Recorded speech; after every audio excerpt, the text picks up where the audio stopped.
Chris, good to see you. Hey, Jimmy, how are you? Good. All right. So I'll get started. Thanks, Jimmy. That last presentation was fantastic because you did all the hard work of explaining opportunity zones for us. So I'm just going to talk to you about Caliber and our investment strategy. Just to start with us as a business, I think it's important to understand who I am and my philosophy on opportunity zone investing, and then I'll get into a little bit about the market. And a little bit more about what we're doing in three different distinct strategies in Opportunity Zone. So starting with the market today in Caliber, Caliber is a public sponsor of private real estate investment funds. So think of it as like a public manager of a private fund, very similar, although much smaller than a Blackstone. So the public company operates our funds, raises capital in our funds, manages our assets. It also owns a services group that does real estate development, acquisitions, construction management, et cetera. And so that entity is the manager of our Opportunity Zone fund strategies. So when you invest with Caliber, you invest privately into our private funds, which would be these funds down here at the bottom, or directly into a project with us. But the company that is running that fund is a listed company on the NASDAQ. We invest in a very diverse set of asset classes and types, known for hospitality, known for multifamily. We recently have done some specialty medical in the behavioral health space, have done a lot of various forms of development, including horizontal development, which is something that I think is unique to Caliber that we do. Not only the buildings, but also the roads and sewers and all the other things that come in that lane. And that's important for opportunity zone investing because the nature of the program, as Jimmy might have mentioned, is that we have to substantially improve the projects we invest in, which means we're either building ground up or we're doing substantial changes to an existing project, like converting an office building to multifamily or something like that. So it's very important to note that we are experienced sponsor across all these different asset classes. Right now, we invest primarily in Arizona, Colorado, and Texas. We think those markets are the most interesting, and we have a home field advantage there. We're based in Scottsdale, Arizona. And specifically, we're investing primarily in Phoenix and Tucson in Arizona. We're investing in northern Colorado, just north of Denver. And we've started investing in a city in Texas called Bryan College Station. So I'll take you through that in a second. As a sponsor, we've been in business for about 15 years. We've got a track record going through 28 full cycle assets and funds. Managed assets is about 2.9 billion, which is a combination of the existing assets under management we have and the assets under development we have inside the business. And at this point in time, Caliber's probably raised north of 700 million in equity. And just to give you a kind of a taste of the track record, this is not all the track record of our business. Our full track record is available to anybody who'd like it. But these are some recent projects we just went full cycle on. And I think some of the stories to note, as an example, our Southridge project was a land development. We bought the land, we developed a piece of it, and eventually sold it off to a home builder, but completed it during a period of time where the market was highly disrupted and did a great job. Northside Crossing was a retail complex we acquired and sold in a very similar period of time, 2022 to 2023, when the market's been quite disrupted. So generated a great return there. South Mountain Squares Apartments is an example of us doing distressed real estate, and same thing on the Fiesta Tech office building. So we've got a lot of experience across the market cycles and across not only ground up development, traditional real estate, but also distressed assets and other forms of real estate development. I pulled this slide from my November 2023 OZ Pitch Day presentation because in that presentation, if any of you have followed our story, I said to you, look, we just went through the fastest rise in interest rates in modern history.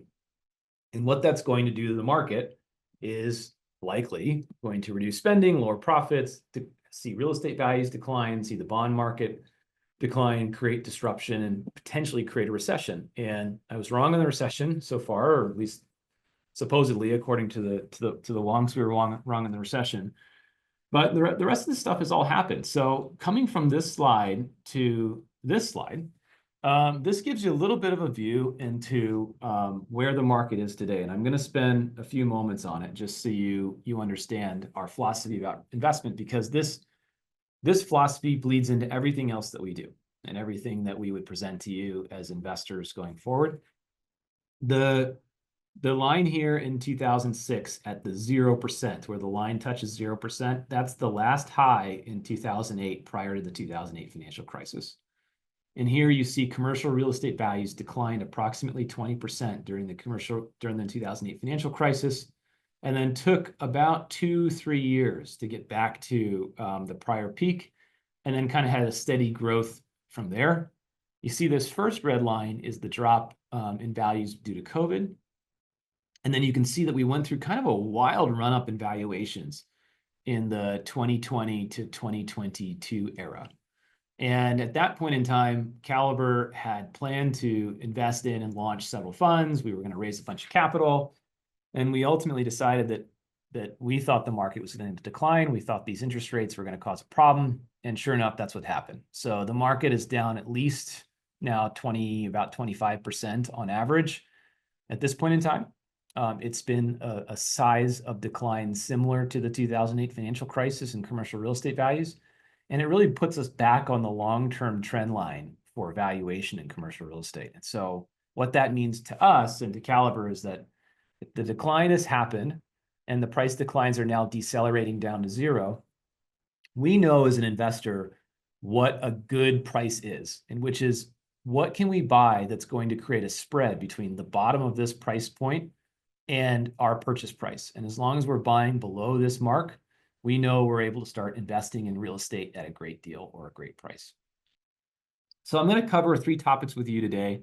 I mentioned our flagship, or I mentioned those 3. The 3 are, one is our Diversified flagship fund, our second Opportunity Zone fund. And for investors who are seeking to invest in our region, Arizona, Colorado, and Texas, with an experienced sponsor and with an investor that has some momentum in the market, this could be a good option for you if you like the idea of being invested in a diversified fund. So I'll take you through the fund first. The second thing I'm going to show you is a single asset opportunity zone investment opportunity with Caliber, which is a super unique investment we've created around the sport of pickleball. And then the third thing I'm going to talk to you briefly at the end is our Opportunity Zone Fund merger program that we announced about 2 months ago, and just to give you a little flavor into what that is. So starting with our fund, the Opportunity Zone Fund 2 is a continuation of the strategy of Fund 1. Fund 1 raised about $180 million, and then we completed a merger into that fund. So it's managing about $194 million in capital. It's invested in hundreds of millions of dollars of real estate. And that first fund closed for new capital in June of 2022. So in July of 2022, we opened this fund. And we didn't actively raise much capital in it in that period from 2022 to 2023 because we felt that valuations were declining. And so most of the capital we've raised in this fund was just taking in money from people who were in their 180-day period. We're now aggressively out to raise capital because we now see a really unique buying opportunity. And the difference in this fund is we're targeting more, some development still, but we're also targeting some distressed acquisition opportunities. So if you like the idea of buying distressed assets or broken construction projects or adaptive reuse projects, which all equates in our world to buying at a discount in real estate with Caliber, then this is a great fund for you. We're targeting about 50% leverage on the fund, which gives us good flexibility to pull money out of the fund and give you a distribution and pay your taxes at the time that the taxes are due. And again, like I said, we're mostly focused on Arizona, Texas, and Colorado, although we do look outside of those markets from time to time. Just some flavor of some of the assets in the fund. We've invested in a multifamily project that we built from the ground up called Second Avenue Commons. It's a workforce housing project. It's complete and it's in lease up at this point in time in Mesa, Arizona, which is the 3rd largest city in Arizona. So this is one of the assets that you would own. This is the Lorca Apartments project we're working through with the city of Bryan, Texas. Bryan/College Station was actually one of the fastest growing markets in Texas. The whole downtown Bryan area is an opportunity zone, and this is right in their core of the downtown.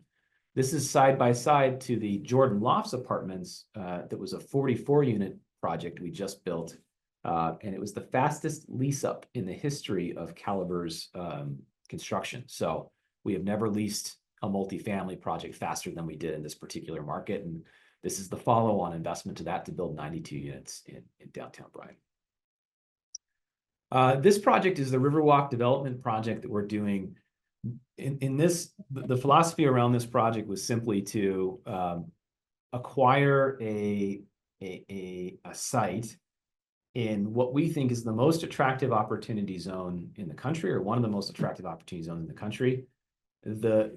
To familiarize you with the location of this project is located in the center, essentially, of the city of Scottsdale, along the 101 freeway, which is this freeway right here in the middle, that goes through the city on the long axis, and it's in Salt River Pima Maricopa Indian Community tribal land. So we acquired a master lease to this project. The project is approximately 80 acres of development property with a mile of frontage along the 101 freeway in the center of the city of Scottsdale. And Caliber is building out all of these parcels that you see with different uses. So on the south side, as an example, we're doing a lot of indoor entertainment uses. Like there's a Topgolf down there. We have a home run dugout, which is sort of like a Topgolf for baseball. We have a Topgolf for basketball concept coming in. We have a really interesting car entertainment complex coming in. And we have a lot of indoor-outdoor food and beverage complexes. On the north side of the project, which is going to lead us into the pickleball project, we're doing Pure Pickleball and Padel. We're doing a Hyatt branded hotel, most likely. And I think we will be doing some sort of spa up on the north side of the project. So it's a really interesting combination of entertainment and sports uses. And then the most recent acquisition that we made was announced about a month and a half ago. It's called the Canyon Corporate Plaza. It's located on this red box here. This is in the center of the city of Phoenix, right across the street from the Metro Center Mall. Metro Center Mall is a $1 to $2 billion redevelopment of the mall into a lifestyle retail experience with for sale condos and townhomes all around. And this is about 15 to 20 minutes south of the Taiwan Semiconductor manufacturing facility, which is the largest investment, to my knowledge, in semiconductor manufacturing in the country. It's about a $60 billion facility just north of this project. So we have seen that facility and the activity of it has been driving new activity along the I-17 corridor. And we're acquiring these two office buildings along with two parking garages to convert both office buildings to multifamily and to actually build additional multifamily on the parking garages. So all in, we'll have we think about 564 units. We'll be into the units for about 230,000 a unit, which is a pretty low basis for this style of multifamily assets. And we get additional development property, this development site, to build additional property on the site. So we acquired this project as our first distressed asset acquisition since 2012. And we bought the project for about 13% of what it would cost to build.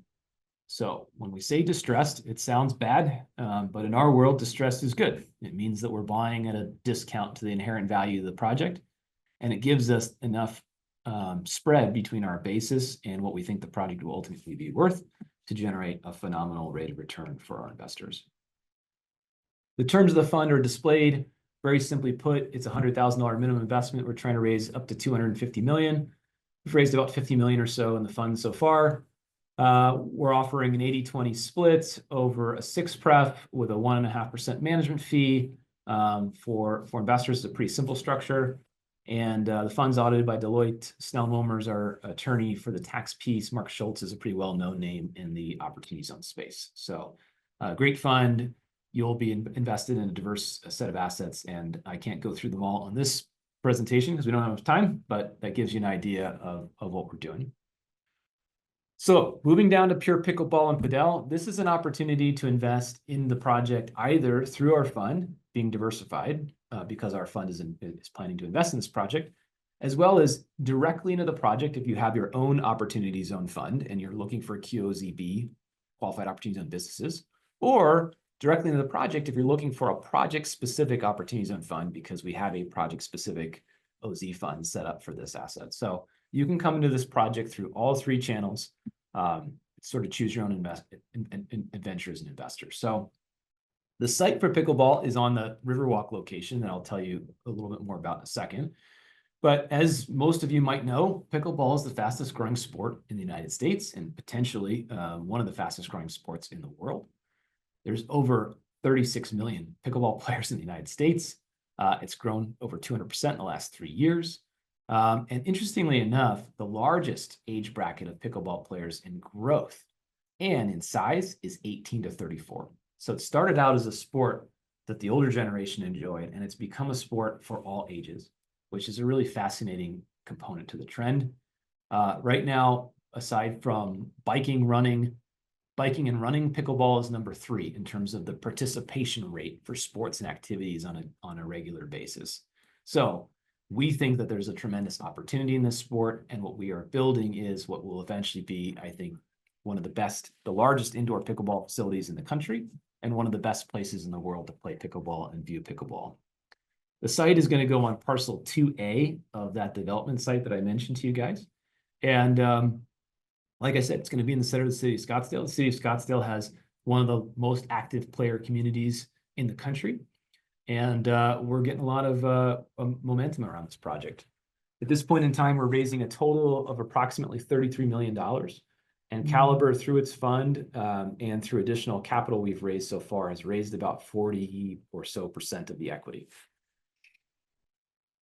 The structure of the deal is we're contributing about $11 million of land. So that adds up to the 32 million here. And we're raising another $22 million of cash. The minimum investment is 100,000. And the way we design this investment is you get to own a proportionate share of the real estate. You get to own essentially the sublease, the land, and you get to own the operating business. And as an investor, whether you're making money in the operating business or the real estate side, you get 100% of the returns until you get your 6% preferred return. Then you're taking 70% of all cash flow until you get a 15% IRR, then 60% to an 18% IRR, and then 50%, 50-50 thereafter. So in theory, we've designed it so that all the cash flows will flow to you to get you a return of capital and a return on your investment. And then we start sharing more and more as the project is successful. We think we'll be breaking ground in the summer of 2025, so the summer of next year. So the pressure will be on to get all the capital in probably by the end of the first quarter to be prepared to break ground into the second quarter of next year. Last thing, I've got 2 minutes left to touch on is this OZ Fund merger program. So if those of you might not have seen it, we made an announcement about 2 months ago that we started the first, we think is the first of its kind program to allow existing Opportunity Zone fund owners to merge their funds into one of Caliber's 2 funds or both. The reason why you would do this is maybe you were told to set up a single asset Opportunity Zone fund or a family fund by your advisors. You put your money into your Opportunity Zone fund and you spent the last year or 2 looking for projects and didn't find anything. We can help you place your capital. If you want to be diversified, maybe you invested in a project, but you don't want to be only tied to a single project. You can now diversify and you have the visibility to know what we have in our funds and what you have in your fund. Maybe professional management is attractive to you because Caliber would, at the time of the merger, take over and fully manage all the assets in the fund. And we think that we offer potentially superior deal flow because we're larger and we see a lot of good opportunities. And so therefore we might be able to source potentially more attractive deals for your capital. We're also seeing a lot of opportunities to problem solve. Some people started a fund, they got their project partially built, they're having trouble fully capitalizing the project, or there's issues due to interest rates or something like that. And a merger offers an opportunity for us to come in with a larger fund and a larger structure to solve that problem. And then compliance. If you're tired of doing compliance, we love compliance and we will do it for you. So last slide, and I will turn it to questions. This is just a simple case study. We've been working on a merger program. This shows an $18 million example. The investor ultimately merged a $14 million fund with us into Fund 1. But conceptually, this just shows you we took 12 million of his capital and showed it coming into Fund 1, 6 million of his capital coming into Fund 2, in which case he would have owned around 7% of Fund 1 and around 16% of Fund 2. And that is a way for, him to go from owning 100% of 14 million that had been sitting in cash for 2 years. He'd been looking for projects, couldn't find anything, wasn't finding success, was trying to keep the fund in compliance. And rather than continuing to do that again and again and again, we just completed the merger and then placed his capital. Ultimately, we decided to merge his capital all into Fund 1 because his date of when he invested his money matched up better to Fund 1's dates in terms of when we were deploying capital. So this is just a really simple example, but we offered this program to any and all. You're welcome to come. We're working on multiple deals right now, and we think size and scale is a competitive advantage. So I'll put up my information here and take any questions, Jimmy, if you've got them. Yeah, we actually have a lot of questions, but we've all but run out of time, so we're not going to get to all of them. But I will share your email address. Chris actually does check that email, so if you send him an email, he or his team will get back to you. But I'll just get to one question here that came in from John. John asked, "What are your thoughts on Trump tariff impacts on construction costs, which he says are likely to rise due to these tariffs? Will these make ground-up developments more risky, and how will your firm manage and mitigate these risks?" Yeah, it's a good question. Materials costs actually have come down recently. Labor cost is still persistently high, but I think that what more affects costs is labor than construction materials. So you might see that materials cost go up, like you're saying. That's about a third of the project. Labor is far more important, and labor is going to be driven by whether or not we actually see a return to the levels of activities of ground-up construction we were seeing in the past. I don't see that happening. So what is actually happening in the industry is that, ground-up construction is hard to get done, and buying existing assets and doing conversions is probably a better play. So for those of us who can still get ground-up construction done, I think we have a competitive advantage for the next year or two, with a market that's a little softer than you would expect. On the other side of that equation, just to finish that thought, you need to be involved in innovative investment strategies. We're doing manufactured housing that's stackable to build apartment communities. We're looking at foam-based construction. We're looking at all kinds of construction where you can build at a much cheaper price with the same level of quality. So I think that the lack of labor in the pool is going to be a persistent challenge, and that's how we're handling it. We're looking at other alternative construction means. Good stuff. Well, Chris, a lot more questions came from the group, but we've run out of time. I have posted your email address in the chat. Please do reach out to Chris, chris.loeffler@caliberco.com. Chris, glad we got you on. Sorry for the technical hiccup that you experienced, but I think we got through it. Thanks so much for supporting OZ Pitch Day, and great to see you. Thank you very much. Take care.